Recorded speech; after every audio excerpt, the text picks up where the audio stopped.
Welcome to এইচডিএসসিসি এবং তোমাদের সবার প্রিয় বাপি স্যার। আজকেও কিন্তু আমি একটা কোশ্চেন নিয়ে চলে এসেছি। খুব ইম্পর্টেন্ট কোশ্চেন, পরীক্ষায় বারবার আসছে।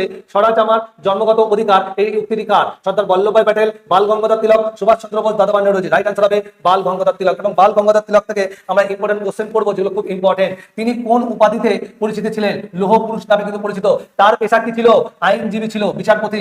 ভারতের স্বাধীনতার পর তিনি কোন দপ্তর দায়িত্ব পান? স্বরাষ্ট্রমন্ত্রী। এবং তিনি ভারতের প্রথম কোন মন্ত্রী ছিলেন? প্রথম উপপ্রধানমন্ত্রী ও স্বরাষ্ট্রমন্ত্রী। সর্দার উপাধি তাকে কে দিয়েছিলেন?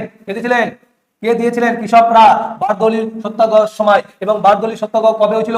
1928 সালে। তার নামে নির্মিত বিশ্বের সবচেয়ে বড় উঁচু মূর্তিটি হলো স্ট্যাচু অফ ইউনিটি। এবং স্ট্যাচু অফ ইউনিটি কোথায় অবস্থিত? নর্মদা নদীর উপর, গুজরাটে অবস্থিত। স্ট্যাচু অফ ইউনিটির উচ্চতা 182 মিটার। স্ট্যাচু অফ ইউনিটি উদ্বোধন করা হয় 31 অক্টোবর 2018 সালে। এবং এই ধরনের কোশ্চেন পেতে অবশ্যই ফলো করো এসডিএসসি ইউটিউব চ্যানেল এবং বাপি দাস ফেসবুক পেজ।